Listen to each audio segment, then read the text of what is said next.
you. So thank you for having me.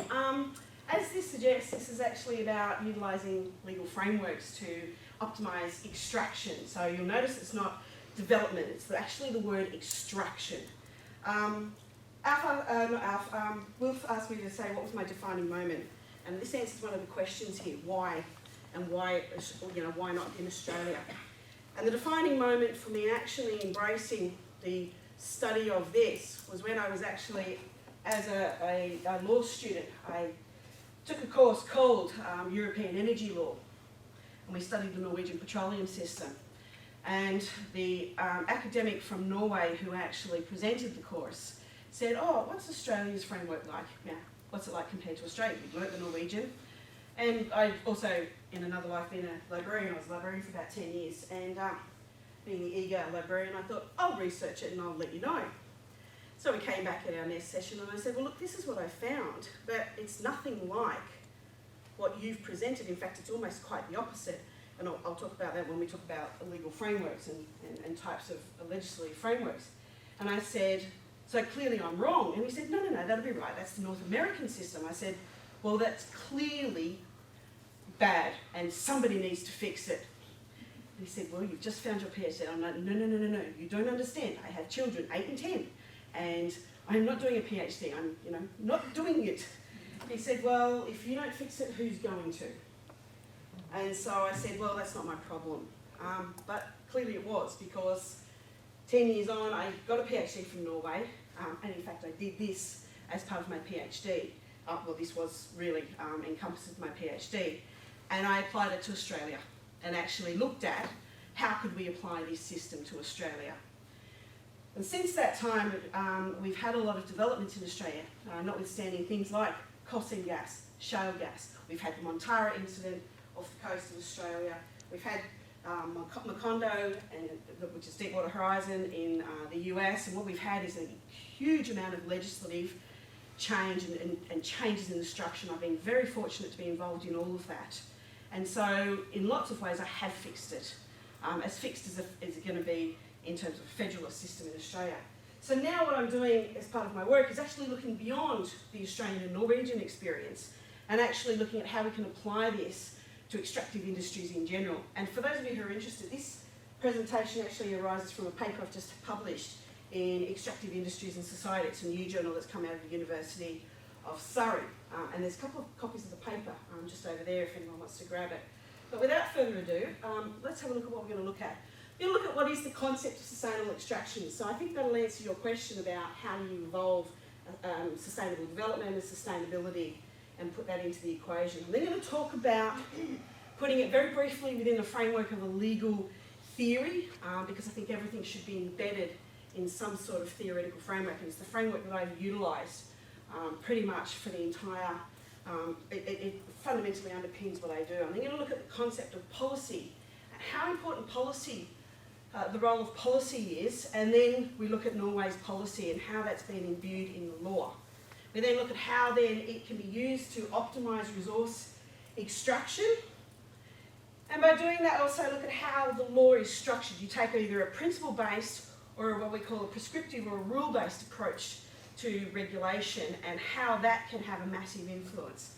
And then we're going to look at the role of the state, and particularly the role of the state in things like how they actually can legitimise the development in terms of preventing field sterilisation and making sure that your resources are developed in a manner that optimises the extraction. And then the last thing I'm going to look at is something called PDOs. We call it field development plans here, but PDO is Plan for Development and Operations. And it's the Norwegian equivalent of the field development plan here, which is basically in Australia what we look at is effectively, yes, you can operate in that field, but in Norway it's got a much bigger scope. And then for each of these I'll actually be providing examples, an example of what's happening in Norway at present and how that can be highlighted. So what is sustainable extraction? Well, the first thing it's about is about optimising resources. Now, it seems like an oxymoron to have sustainable extraction of a non-renewable resource. How does that work? But the reality of it is it's about, if you've got a non-renewable resource, petroleum is not like minerals. where, particularly say open cut coal, you've got an entire ore body, you just scoop it out, or iron ore or any of those. It's about the fact that most fields, historically, you would often get about 25 to 35% of the oil out. And we talk about this concept of easy oil. So when you first tap into a field, it's in very simple terms, it's kind of like the first time you open a bottle of Coke. There's lots of gas, it's under pressure, it's easy to come out.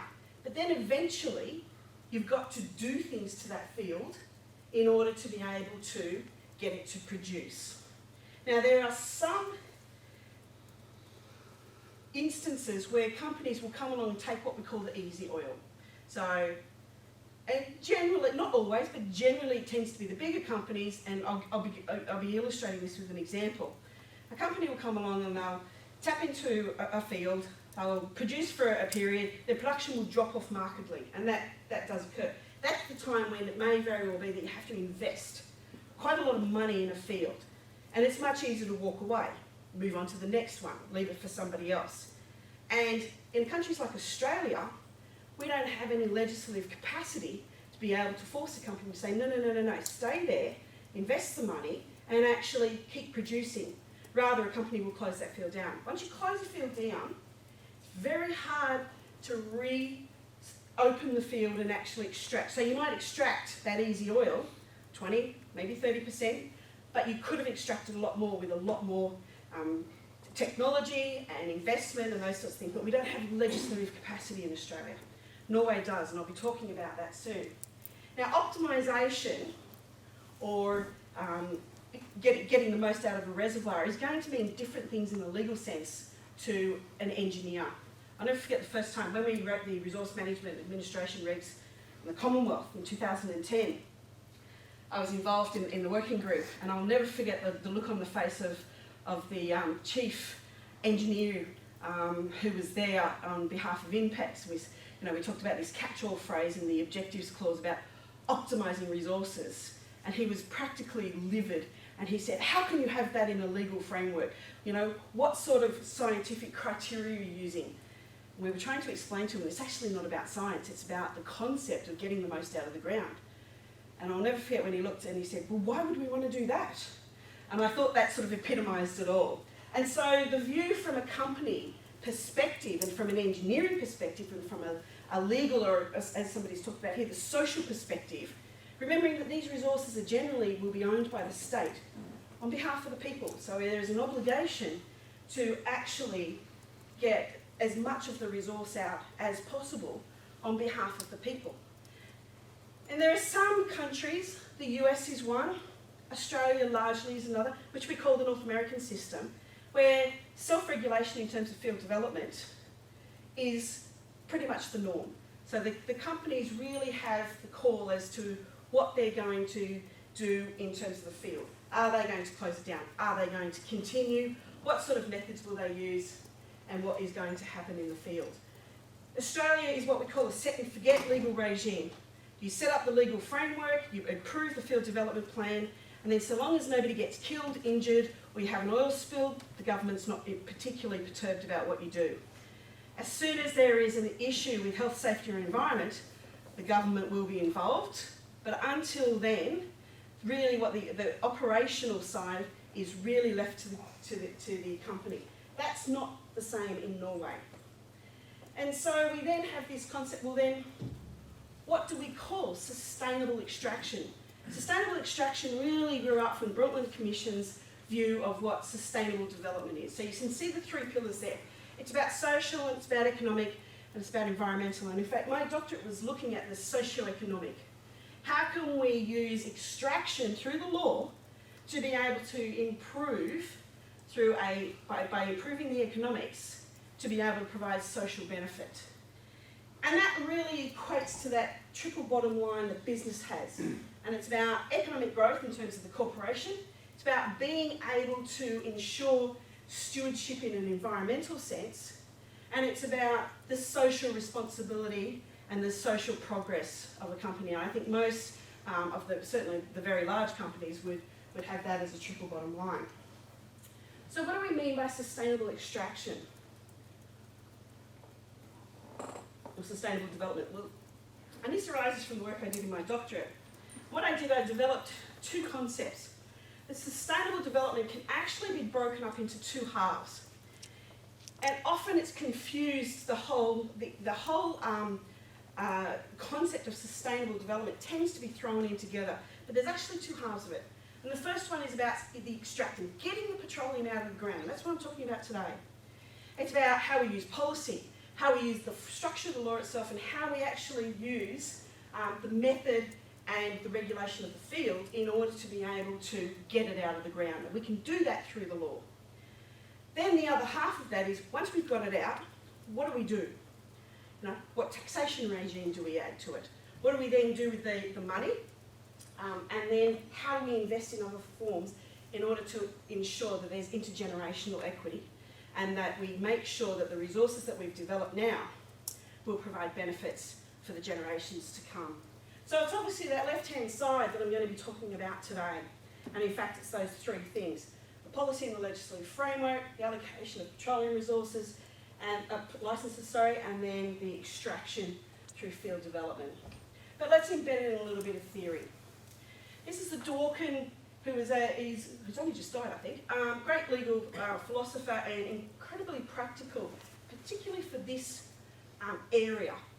And every country has the fundamental principle, which can be defined as fundamental truth or fundamental proposition, that you can actually have the right to develop your own resources. Now, if it's onshore, it's just sovereignty. If it's offshore, it's under the United Nations Convention on the Law of the Sea. Now, that then will be, the subset of that will be policy. And Dworkin looks at it as an economic, political, or social goal that is to be reached for the good of the community. It's one of his views of it. And in fact, in Norway's case, it's pretty much all three of those. And then from that flows the rule, or the resultant legislation that should be reflective of that policy situation or that policy position. In countries like Australia, where our policy changes, it's very difficult to have a legal framework where you can actually reflect what policy is. And I think, Nicole, your question about coal seam gas, you can see where we start to break down already with the law, because we're really not sure what the policy is, or the policy's changed 5 times in the last 10 years. And so the law keeps changing. I think I worked out there'd been something like 350 changes to the Petroleum and Gas Production and Safety Act since 2004. So how did Norway pull out that policy? This policy was developed in 1972. This policy has not altered in 40 years, and in fact we celebrated its 40th birthday in 2012. And there's a couple of things there. The person who asked the social question, you'll see under commandment number 6 that the development will be always in Norway.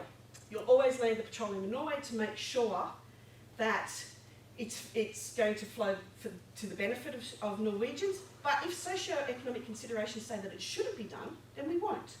So it's not a hard and fast rule. But the big one there is things like national supervision and control, number 1. Under number 4, it says that it will take account of existing industrial activities in order to develop industry, which is number 3. Number 7 is a big one. The state will become involved at all levels, contribute to a coordination of Norwegian national interests, and that will include the creation of an integrated Norwegian oil community. Number 8 is that it'll be about state oil companies, and then the rest is about development. And the pattern of activities north of the 62nd parallel will be taking into account the activities there. And that's particularly for the Sami people and also the fishing, the cod. It's all about the fish. And fundamentally, that's because the Norwegian viewpoint is that oil will come and oil will go. Oil is a finite resource. But the Norwegians have literally been fishing for thousands of years. And if they destroy their fish stocks or the environment in which fish exist, then there is nothing to fall back on afterwards. And so therefore, the fundamental protection of fish, fishing and fishermen is absolutely paramount. And in fact, Section 7 of the Act absolutely protects that, and there's compensation. And if there is a clash of development in which there is a chance that there will be an effect on fishing, then patrol activities will not occur until there is a development in technology to ensure that fishing stocks are not affected. So how do we actually see that policy imbued in law?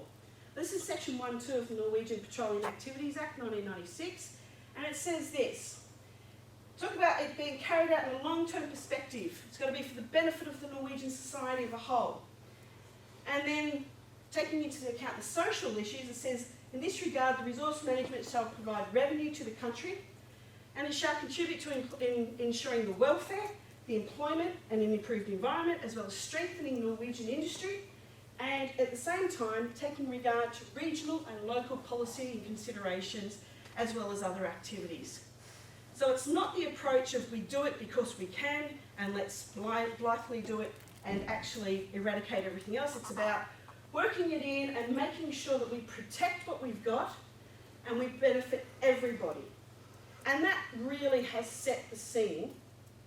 And this is effectively an imbuing of those bits of the 10 oil commandments that were put up before, pulling them out and imbuing them in law.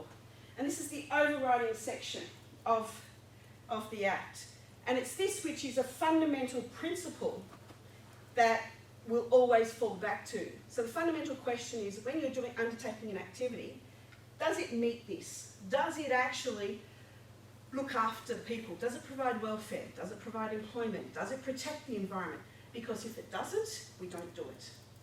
And what happens is, what goes alongside this is a very strong regulator who actually regulates and says, and has a whole holistic view, sort of that helicopter view. Which then brings me to the whole, I just talked about principle, is about how we actually structure the law. Now the World Bank in 1999, a guy called William Honorato, published a paper called Legal Frameworks that Foster Petroleum Development. And it was really interesting because he was a geologist, but what he had to say was an observation of all of the work that he'd done in all of the legal frameworks, considering all of the legal frameworks. And he said this: what you need is a short, clear, principle-based framework or law. You need regulations that take into account what is occurring at the time, but can be altered in such a manner that they can respond to what is occurring in the petroleum field. And we know that petroleum and petroleum activities can vary considerably very quickly. It depends on the price of a barrel of crude. We know in the 1990s it was down as low as $12. By 2006, 2007 it got up to $150 a barrel. That markedly changed everything, from maintenance of rigs all the way through to the grant of licences. And so you have to be able to respond. And then the third arm he talked about, which I'm not going to talk about today, but it is in the paper, is the use of a formalised model contract, which in Norway is the joint operating agreement. So there's two views about how a law can be structured. It can be principle-based or objective-based, which tends to be a European civil law kind of a view. And you saw that with Section 1.2 of the Petroleum Activities Act, which talked about, well, this is our overall principle, this is our overarching objective to develop for the good of the country. Or you can have rule-based. Now, Australia is very much rule-based. In 1967, the first Petroleum Act was implemented in Australia. It was called the Petroleum Submerged Lands Act, 1967, and it was very rule-based. We had a review in 2006, and before that happened, a very distinguished scholar called Terence Dainton said this about the Petroleum Act in existence at the time. He said, at the moment it is a piece of legislation that would never win a legislative beauty contest because it is fat and it is ugly. We are hoping that the new Act will not be fat and ugly. Alas to say that when they did do the review, and then in 2008 they then put in the greenhouse gas provisions as well, it became not only fat and ugly, but it became morbidly obese. At 1,000 pages of legislation, it is a nightmare, the Offshore Petroleum and Greenhouse Gas Storage Act. And within it, it doesn't have a principle or an overarching goal. And that differs quite markedly. And that's very much a rule-based. And a principle or objective-based piece of legislation can be really well demonstrated by this section. And this is the main section in which we use to develop petroleum assets in the Norwegian continental shelf. And it's about producing in such a way that you get out as much as possible of the petroleum in each individual deposit, or if there is a need to unitise, we unitise and we do it in several deposits in combination. And it takes place in accordance with prudent technical and sound economic principles in a manner that you don't waste petroleum or reservoir energy. And the licensee has to continually evaluate the reservoir and its production strategy and technical solutions, and take necessary measures in order to be able to meet the requirements of prudent production. So that's just an overarching goal. Effectively get as much out of the field, and the Norwegian government provides a lot of technical capacity, and there's a lot of research that is done jointly, and this has been going on since, remembering that this is a philosophy that has occurred since 1972, since effectively petroleum production occurred. So this is a long-term activity. So let's have a look. I promised you a not so boring or dry legal talk. Now this is the fun part, this is the reservoir stuff. So what I want to do is talk about Ekofisk. Ekofisk was discovered on the 16th of December 1969. It was an early Christmas present. And what happened was this: 32 wells were required by ConocoPhillips. I think Conoco is, yeah, we say Conoco in Norwegian, so Conoco, yeah. ConocoPhillips was required to drill 32 wells. They got to the 32nd well, it was December, and when they spotted the well, the drill bit got stuck and it was a disaster. They found nothing. They went to the Norwegian government and said, this is wrong, there's nothing to be found, let's just pack up and go home. You know, all the predictions were wrong. And the Norwegian government said, no, the license said 32 holes, you will drill 32 holes. Wells, whatever you want to call them. So they sulked off, literally, and said, fine, we'll do it. And they discovered oil. Not only did they discover oil, but boy did they discover oil. And in fact, they found a giant field, the Ekofisk field. Now you can see with the Ekofisk field, the production up on the top right-hand side. It came online in 1971, and the estimate, the original reservoir extraction estimates was 17%. And the reason for that was because of the formation. It was a chalky limestone, and as a result, at the time, there was a view that it would be fairly difficult to extract anything more than 17%.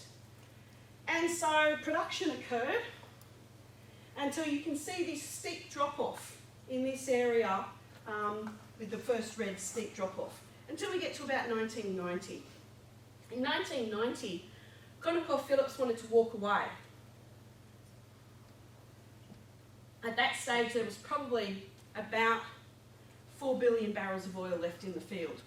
Like I said, it was a supergiant field. ConocoPhillips wanted to walk away and close the field. The Norwegian government implemented the equivalent provision, because the law was a bit different then, of Section 4.1, and said, no, you can't. And they said, and if you want to walk away, we'll buy you out. So ConocoPhillips said, well, fine, you can buy us out at the rate of whatever 3 billion barrels of oil we're going to cost. The Norwegian government went, no, that's not how it works. This is an abandoned field if you leave. So therefore, we'll pay you abandoned field prices. We'll pay for the assets, and that's it. Because there is nothing, you're going to close it. So ConocoPhillips thought again and said, fine.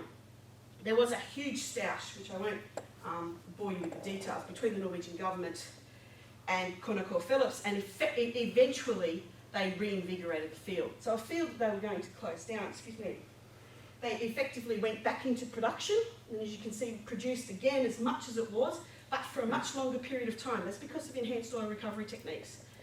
And what was really interesting, they used a lot of water injection, and as a result of that, that actually contributed to the chalk formations collapsing. That collapsing then increased oil recovery because of the pressure. It did cause all of the structures to subside 5 stories, and as a result there was a need to jack up everything and invest a lot of money. But notwithstanding the investment, there still has been an incredible amount of production. In fact, over 3 billion barrels are or will be recovered as a result. This has just gone back to the Norwegian Storting, and in fact has gone through a second new PDO, Plan for Development Operations, and it will be reinvigorated. So that curve will start to turn back up again.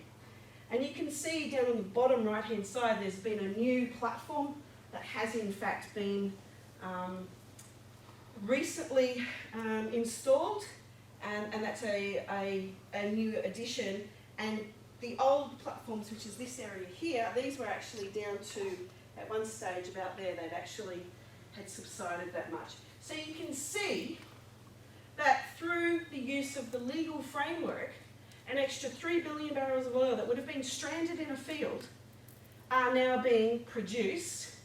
So number one, that provides a huge amount of economic and social injection and development for Norway, remembering that taxation is an extra 50% for petroleum in Norway. Plus, instead of recovery being 17% in the field, you're getting an estimated recovery of 54% at present. I would not be surprised because that it will go up. It will probably end up at about 65%. And the Norwegian government put out a new paper, a new Storting report, that said that their plan is 65% recovery from every field or higher. And they will achieve that through a whole range of technologies that I won't bore you with. Now, what about licensing? Licensing is the granting of access. Every company is reliant upon the state to grant access to the petroleum resources, because, with the exception of the US, because every state owns the resources. So the licensing rounds are absolutely crucial. So in Chapter 3 of the Petroleum Activities Act in the Norwegian law, it actually sets out how it's done in accordance with EU directives, but also it talks about what it is the overall and overarching goals are. Licensing is not done annually like it is done in Australia. What it is, in fact, is done on a need-to-be ratio.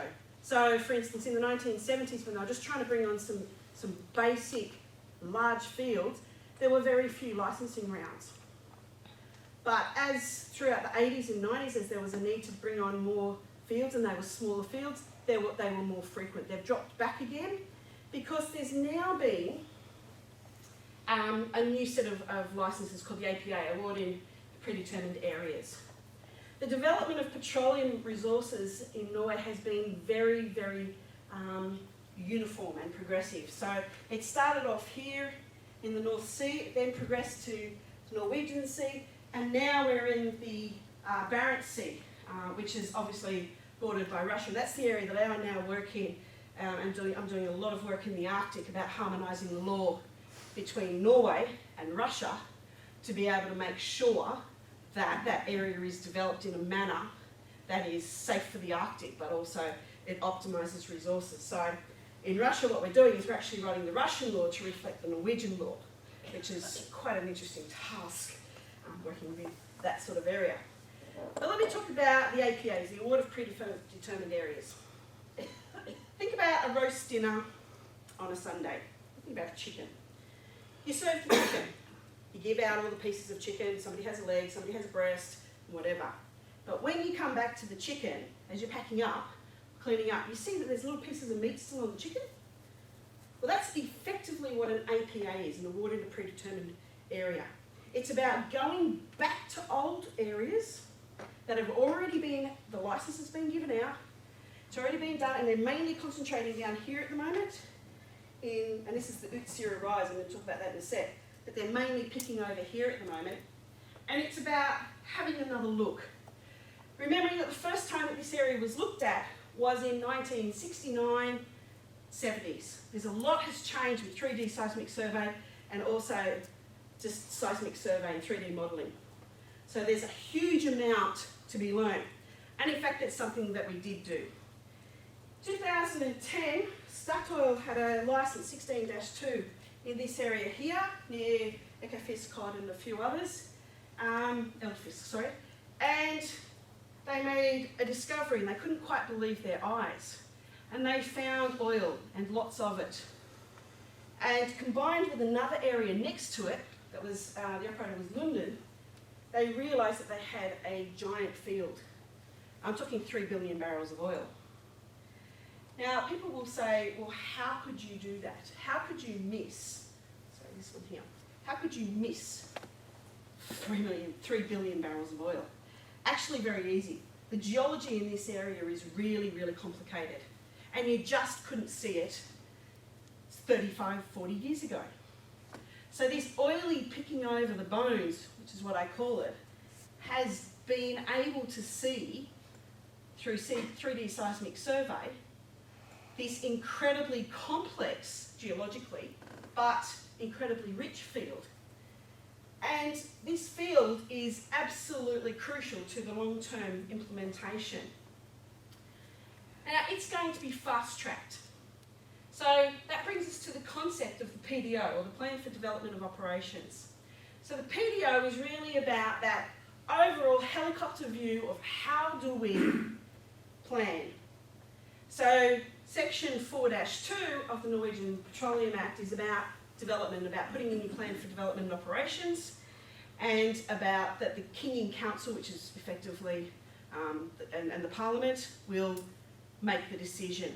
So there are other developments at present that come way before the field that was found on the Utsira Rise, which is called the Johan Sverdrup field.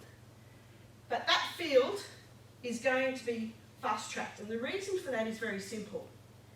It's because at the moment there's a large amount of infrastructure in the area, and because under Chapter 5 of the Act, we actually have the provision to be able to force, at market prices, compulsory third-party access. So the Johan Sverdrup field will be developed it will come online very, very quickly in order to make use of all of the facilities that are existing, rather than having to build new facilities. And the whole idea of that is to ensure that field sterilisation doesn't occur. And field sterilisation is effectively when you leave patches of oil or gas, so patches of petroleum that you can never get back to because it's economically unviable or it's sub-viable, and so therefore you never go back.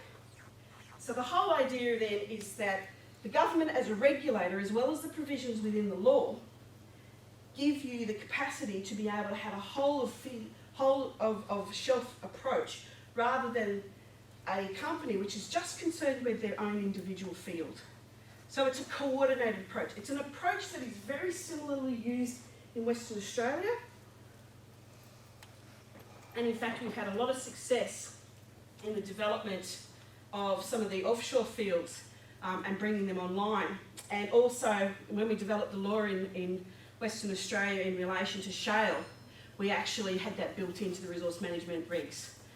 When I wrote them, was one of the overarching goals was to be able to direct. So very much, I've been very fortunate. Western Australia is an extremely good regulator to work with, and I've been very fortunate to be able to bring some of these philosophies into Western Australian law, which is great because Western Australia is the largest petroleum producer.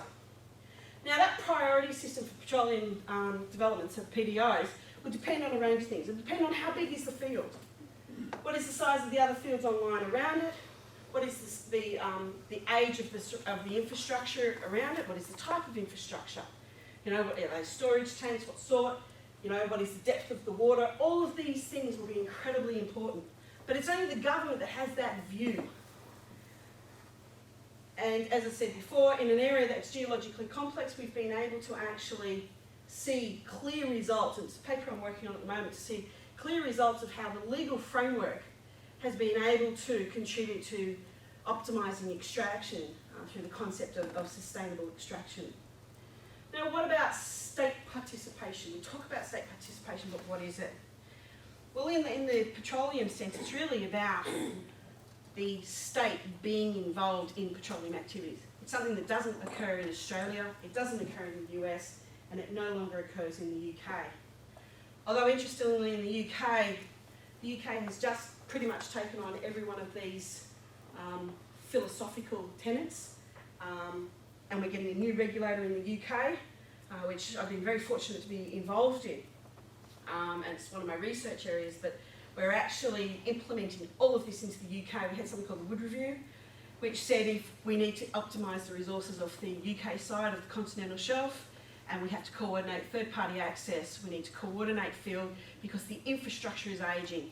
So a couple of years I wrote a paper on the ageing assets, and we've had a report called KP4, which says if you don't do something about the assets, you're going to be in a whole lot of trouble. Well, this is the next step. So the UK is effectively going to go down this path for the next 20 years, probably 30.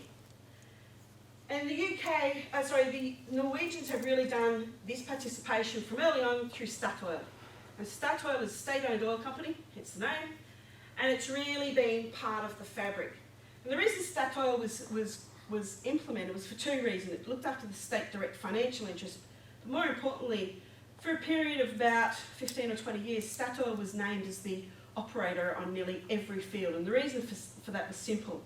If they were the operator, then all of the geological data and all of the knowledge had to come to Statoil, which meant that the government was given all of the knowledge and it couldn't be held as commercial in confidence, which was a very clever way of learning. And the other thing, combined with the licensing framework, was that there was a requirement as part of the licenses that Statoil employees were sent out to other companies, mainly the Seven Sisters or the majors, and they were trained. So you had this big influx of well-trained, knowledgeable people that is now developed over generations. And that's something we lack. And the regulators acknowledge that, and even the legislative drafters acknowledge that we have no competence in government. Mainly because in government you get paid $100,000, and in industry you get paid $400,000 or more, which is why you have almost nobody in government, and you certainly have nobody in academia. If you want to join academia, knock yourselves out, because we really could do with it. But that's really the role of government, is being able to extract knowledge, but at the same time keeping an eye on what's going on. Who are behaving, how are they behaving? Because part of the way you award a licence is through something called good standing, the good standing provisions. Are you playing nicely? And effectively some are and some aren't. So let's go back to round this up, let's go back to ConocoPhillips. Now ConocoPhillips do not play nicely on the continental shelf in Norway. And as a result, ConocoPhillips have not been given any more licences. And there's a good chance that they never will, because they are not particularly well received because of some of their previous behaviour. And so as a result, there is a marked role that the government can play in effectively keeping companies compliant. And in fact, one of the things I'm looking at is how companies' behaviour changes in operations on the Norwegian continental shelf, say, versus operations in Nigeria. And in fact, I'm in the middle of almost completed a paper looking at that, about Shell and their operations in the 90s on the Norwegian continental shelf and in Nigeria. Did they differ, and why? So, what can we get from this? What are our takeaways? The first takeaway is this: optimisation or sustainable extraction is not just a reservoir issue, or not just a technology issue. It's a matter of legal competence as well. It's a matter of being able to build a legal framework that will give the capacity for the state to be able to enforce and command those companies to act in a certain way or not act in a certain way. It's also about the fact that the law and the policy should work together. The legislation that is set down should reflect where a state wants to go in terms of what its direction and its framework is. And as I said, I think the best example of when that doesn't work is Queensland and the coal seam gas. I think that the structure of the law is vital. When you have a principle or an objective-based legal framework, you see the strength in being able to have the capacity to enforce those principles rather than this rule-based tick and flick. We saw that in safety it didn't work. You only have to look at Piper Alpha. I think this type of example of optimisation really illustrates that you need strong state control and that the state needs to be part of it. And it's interesting because the UK has very much come around to that. They were strong until Thatcherism, and in Thatcherism era, 1982, they divested themselves of BP and in fact went to a hands-off co-regulatory or self-regulatory approach. Fast forward to 2014 and we see that it doesn't work. And in fact, what was even more interesting, you go to Aberdeen, which is where I was based for the last 2 months as a visiting scholar, and you'll meet with any company and they will tell you the same thing. We want strong regulation so that we can get access. Everybody loves working on the Norwegian continental shelf because they've all got equal access. Whereas in the UK continental shelf, just over the pond, it's a nightmare because a company can deny you access, although not for much longer, and there's this need for strong regulators. And that regulator needs to have at its disposal a number of tools. It needs to have the licensing framework. It needs to have the plan for development operations, or field development plan, to be able to coordinate that activity. And if so be, it needs to have a state-owned company to be able to be the vehicle in which that they can implement that. So I'll leave you with those takeaways, and thank you very much for having me.